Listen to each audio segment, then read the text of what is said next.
আসসালামু আলাইকুম, সবাই কেমন আছেন? নতুন একটা ব্লগ নিয়ে হাজির হলাম আপনাদের সামনে।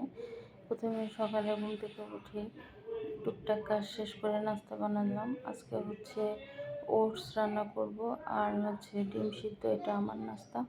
আর বাবুর ছেলের হচ্ছে ডিম পোস্ট করে দিয়েছিলাম আর হচ্ছে পরোটা, চা।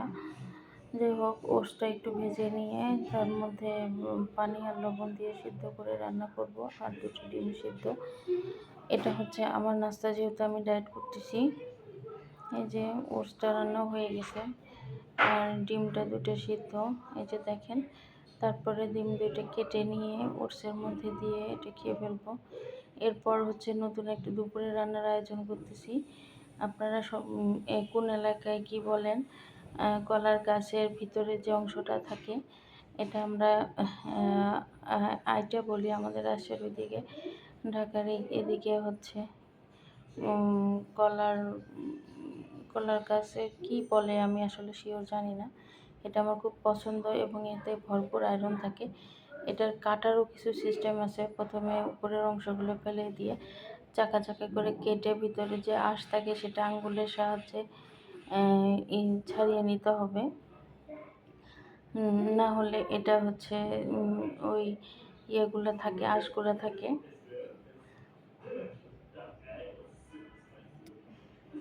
ছাড়িয়ে নিয়ে তারপরে কুচি কুচি করে কেটে নিতে হবে, সুন্দর করে কেটে নিতে হবে। এটা হচ্ছে একটু কালো কালো হয়ে যায় কাটার পরে। এই যে দেখেন, আঙ্গুল দিয়ে আমি ছাড়া নিচ্ছি। একটু সময় নিয়ে এটা কাটতে হবে। যেসব জিনিস খেতে মজা, সেগুলো তৈরি করতে আসলে কষ্ট। এটা অনেকেই কাটার ভয়ে, রান্নার ভয়ে খায় না, বাট আমার অনেক ভালো লাগে। ছোটোবেলা থেকে এটা খায় অভ্যস্ত আমরা। বাড়িতে গেলে, নানু বাড়িতে গেলে, দাদু বাড়িতে গেলে এটা খুব খাওয়া হতো। আমি চিংড়ি মাছ দিয়ে আজকে ভাজি করবো এটা। হঠাৎ করে বাজারে চোখে পড়ছে, তাই নিয়ে নিলাম। তারপর ভালো করে এটা কেটে ধুয়ে একদম আগে এটা হচ্ছে চাকা চাকা করে কেটে, ওই যে আঠাগুলো ইয়েগুলো হচ্ছে আঙ্গুলের সাহায্যে নিয়ে তারপরে হচ্ছে কুচি কুচি করে কেটে নিতে হবে, একদম চিকন চিকন করে। কেউ হচ্ছে বরফির মতো করে ছোটো ছোটো কেটে নেয়, বাট আমি হচ্ছে কুচি কুচি করে আলু ভাজি যেভাবে কাটে ওইভাবেই কেটে নিছি। কারণ হচ্ছে এভাবে আমার কাছে ভালো লাগে চিংড়ি মাছ দিয়ে। চিংড়ি মাছ ছাড়াও খাওয়া যায়, এমনিও ভাজি খাওয়া যায় আর কি, যে যেভাবে করে। তো আমার কাছে হচ্ছে চিংড়ি মাছ দিয়ে ভালো লাগে। এই যে দেখেন, চাকা চাকা হয়ে গেছে। এখন এটা এভাবে কুচি কুচি করে কেটে নেব। যে একটু কালো কালো হয়ে যায় কাটার পরপরই, কারণ জানেন যে কলাটাও যেরকম হয় ওরকমই একটু কালো হয়ে যায়। তারপর একটু পানি দিয়ে ভিজায় রাখতে হবে কাটার পরে।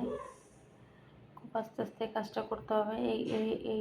এই সবজিটা কাটার সময় কোনো তাড়াহুড়ো করা যাবে না।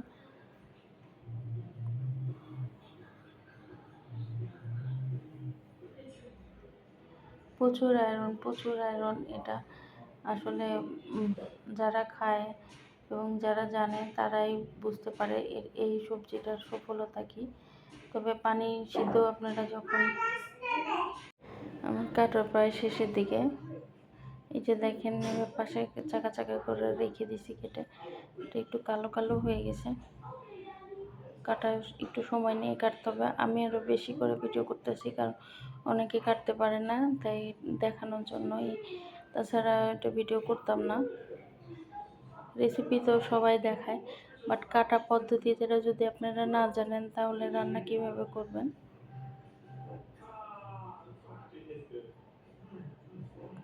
আমি এভাবেই কাটি আর কি।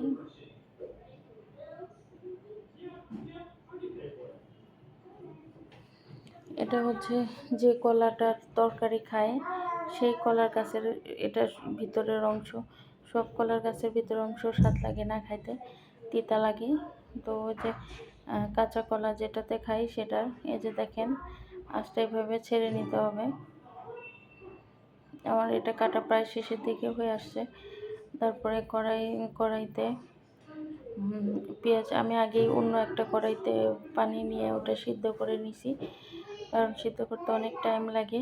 তারপর আলাদা কড়াইতে পেঁয়াজ একটু ভালো করে দিয়ে হচ্ছে তেল দিয়ে আমি এটা মশলাটা কষাতে থাকবো। পেঁয়াজটা ভাজাটা একটু বাদামি বাদামি কালার হয়ে আসতেছে। এই ফাঁকে আমি ওইটা হচ্ছে সিদ্ধ করে নিলাম এবং আলাদা কড়াইতে হচ্ছে আলাদা চুলায় আমি ভাত বসা দিলাম, যাতে ভাতটা হতে থাক, কারণ আরেকটা তরকারি করব আজকে, মাছের তরকারি। এটা যেহেতু বাবুকে খাওয়ানো ট্রাই করব, না খাইলে ওকে মাছ দিয়ে খাওয়াতে হবে। নতুন জিনিস নাও খেতে পারে, ও ফার্স্টে একটু মুখে দিয়ে টেস্ট করে দেখবে, ভালো না লাগলে সে খাবে না। পেঁয়াজটা বাদামি কালার হয়ে আসছে, এইখানে আমি দিব জিরা গুঁড়া দিব, গরম মশলার গুঁড়া দিব, তারপরে হচ্ছে ধনিয়া গুঁড়া দিব, তারপরে হলুদের গুঁড়া, মরিচের গুঁড়া, লবণ, সব পরিমাণ মতো একটা ভাজিতে যা লাগে আপনারা দিয়ে দিবেন। দিয়ে ভালো করে মশলাটা কষায় নিয়ে ভালো করে কষাতে হবে। হলুদ মরিচের গুঁড়ো একটু বেশি বেশি দিচ্ছি, কারণ আমি ভাজিটা অনেক ভালো লাগে। তো মশলাটা কষানো হতে হতে আমি চিংড়ি মাছটা বেছে ভালো করে ধুয়ে নিলাম। যে মশলাটা একটু পানি দিলাম, যে মশলাটা একটু কষুক। এই যে মশলাটা প্রায় কষানো হয়ে আসছে, তেল বের হয়ে গেছে। এখন এর মধ্যে আমি ধুয়ে রাখা চিংড়ি মাছগুলো দিয়ে দিব। চিংড়ি মাছ দিয়ে একটু কষা নেব। একটু মাঝারি সাইজের চিংড়ি মাছ দিলে ভালো হয়, আরও ছোট হলে আরও ভালো হতো, কিন্তু ছোটোটা বাসায় ছিল না, ফ্রিজে ছিল না আর কি। তো মাঝারি সাইজটা দিয়ে একটু কষায় নিয়ে এখন সিদ্ধ করে রাখা হচ্ছে ওই সবজিটা দিয়ে দেবো এর মধ্যে। একটা জিনিস মনে রাখবেন, এমন পরিমাণ পানি দিয়ে সিদ্ধ করবেন যাতে পানিটা ফেলে না দিতে হয়। আমি সামান্য পানি দিয়ে সিদ্ধ করছি, কারণ যাতে পানি সিদ্ধ হওয়ার পরে পানিটা সবজির ভিতরেই থাকে। এই যে আমার চিংড়ি মাছটা কষানো হয়ে গেছে, এখন এর মধ্যে আমি ওটা দিয়ে দিব।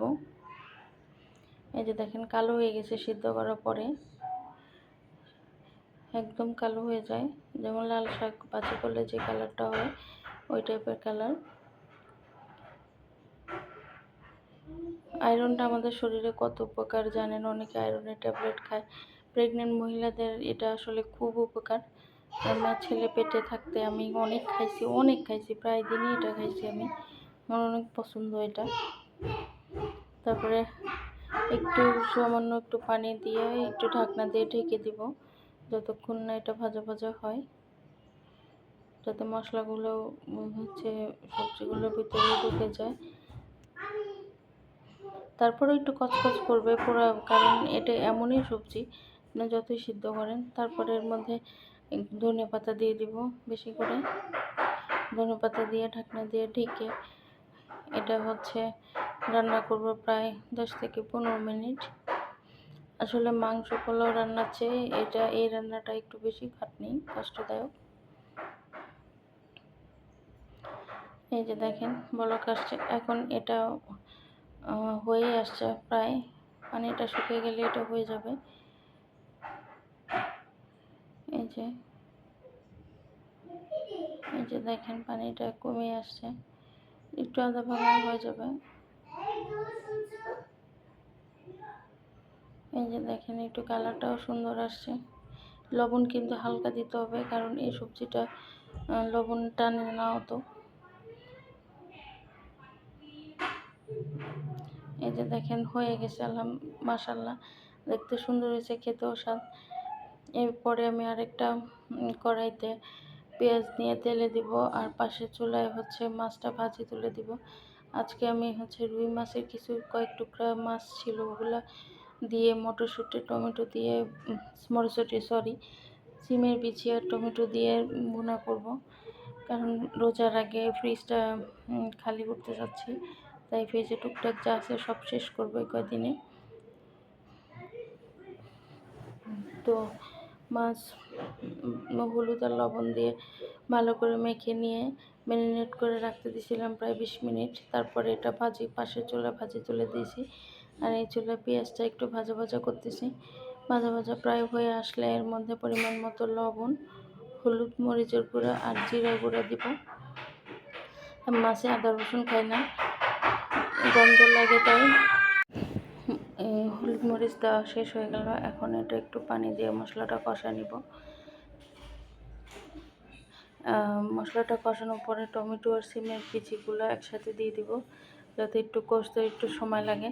আর সিমের বিচি আমি হচ্ছে বেছে ভালো করে ধুয়ে সুন্দর করে ছোট ছোট যতটুকু পরিমাণ একদিনের জন্য লাগে ততটুকু করে প্যাকেট করে করে ফ্রোজেন করে রাখছি, যাতে আমার সারা বছর হয়ে যায়। যেহেতু আমি সিমের বিচি মটরশুঁটি খুব পছন্দ করি। এরপর এটা কষায় নিয়ে টমেটো আর সিমের বিচি ভালো করে কষায় নিয়ে পরিমাণ মতো পানি দিব, যেটা হচ্ছে ঝোল থাকে তার থেকে একটু সামান্য বেশি, যাতে সিদ্ধ হতে টাইম লাগে। এরপরে কষানো হয়ে গেলে একটু ভালো করে কষায় নিব।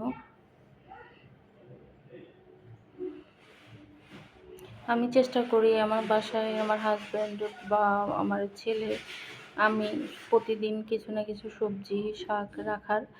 আপনারা দেখেন আমি ভিডিও প্রতিদিন আপলোড দিই।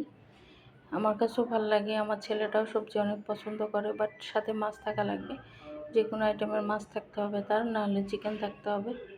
এই যে ঝোলের পানি দিয়ে এখন ভেজে রাখা কয় টুকরা রুই মাছ ছিল, মাথা, লেজ, পেটি, গাদা সব মিক্সড করা ছিল, ওইটা দিয়ে দিলাম এবং এর মধ্যে ধনিয়া পাতা দিয়ে দিব। ধনিয়া পাতা দিয়ে ভালো করে একটু কষায় নিতে হবে। ঢাকনা দিয়ে ঢেকে প্রায় 10 থেকে 15 মিনিট জাল দিব। এই যে ধনিয়া পাতাটা দিয়ে দিচ্ছি। যেহেতু আমার ধনিয়া পাতা ফ্রোজেন করা থাকে তাই কাটা ধোয়ার প্রবলেম হয় না। আমি সারা বছর ফ্রোজেন করে রাখি ধনিয়া পাতা। এই যে তরকারি প্রায় হয়ে আসছে, সুন্দর গ্রানটাও সুন্দর বের হয়েছে, কালারটাও সুন্দর আসছে, সিদ্ধ হয়ে আসছে, সিমের বিচিটাও সিদ্ধ হয়ে আসছে। এখন আমি এটা নামাবো, আর একটু সামান্য ঝোল কমলে এটা নামিয়ে ফেলবো, সামান্য, বেশি না। আপনাদের আমার ভিডিও কেমন লাগে একটু জানাবেন, ভুল ত্রুটি হলেও জানাবেন, যাতে আমি এখান থেকে শিখতে পারি। এরপর বিকালের নাস্তা আমি চিকেনটা আগেই ছোট ছোট পিস করে তারপর একটু ম্যারিনেট করে বানাই।